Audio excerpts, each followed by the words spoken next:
Sehingga pada saat dia pakai celana, celananya basah dari tetesan air, mungkin bukan dari kencing. Bisa saja terjadi itu. Dan itu sering terjadi. Selamat datang di channel Perjalanan Menuju Hijrah. Yang sudah subscribe, semoga kita selamat dunia akhirat. Saya kalau kencing sudah sesuai dengan sunnah. Sudah duduk, sudah dibatukkan, sudah disentil-sentil.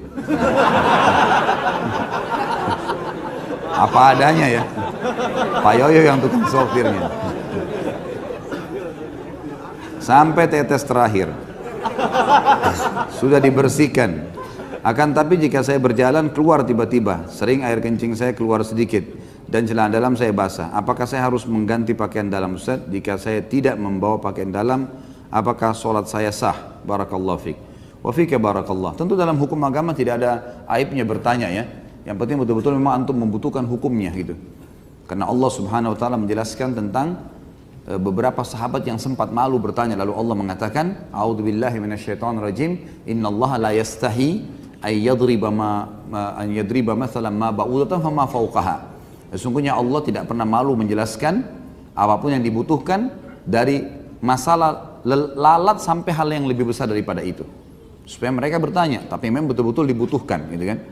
Kadang-kadang memang harus memunculkan sesuatu yang lucu atau apa, tapi memang dibutuhkan, memang butuh, bukan disengaja untuk hanya sekedar seremoni atau testimoni saja teman-teman sekalian. Baik, kalau keluar kencing, di sini saya tidak tahu keadaan antum secara pribadi, tapi ada kemungkinan kadang-kadang ada orang dia setelah kencing dan sudah batuk, dia sudah ikhtiar maksimal, kemudian dia menceboknya.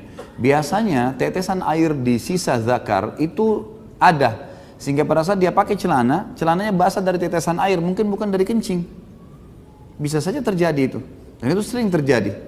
Karena banyaknya air yang dipakai untuk mencebok, dan dia tidak mengeringkan dulu, lalu kemudian menutup celana dalamnya, maka jadi basah. Jadi antum sendiri bisa pastikan masalah itu. Karena Allahu alam, kalau perilaku yang sudah dibuat tadi ini betul-betul sudah dilakukan, sudah berbatuk, sudah berusaha mengeluarkan maksimal, maka hukumnya berarti hukum umum.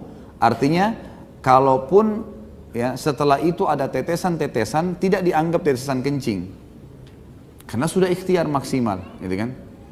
Kecuali memang dipastikan, misal orang itu memang lebih jeli, dia kemudian membuka pakaian dalamnya lalu mendekatkan dengan hidungnya lalu dia cium, memang ada bau, ya di situ bau seperti kencing, maka memang berarti dianggap itu bagian dari kencing, ya. Dan ini memang harus kalau dia tidak punya celana dalam bisa dikucek di daerah itu, dikucek, dibersihkan, masuk ke WC kamar mandi dibersihkan.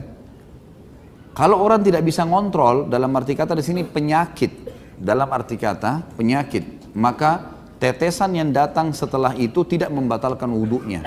Seperti kasus orang diketeter misalnya. Dia pakai alat, kadang-kadang dia nggak bisa ngontrol kencingnya. Tapi dia harus sholat kalau tiba waktu. Dia udah memastikan, dia sudah berusaha, sudah menganggap tidak ada kencing, kemudian dia sholat. Ternyata penyakit, tiba-tiba ngucur sendiri. Ini fatwa ulama adalah sah sholatnya.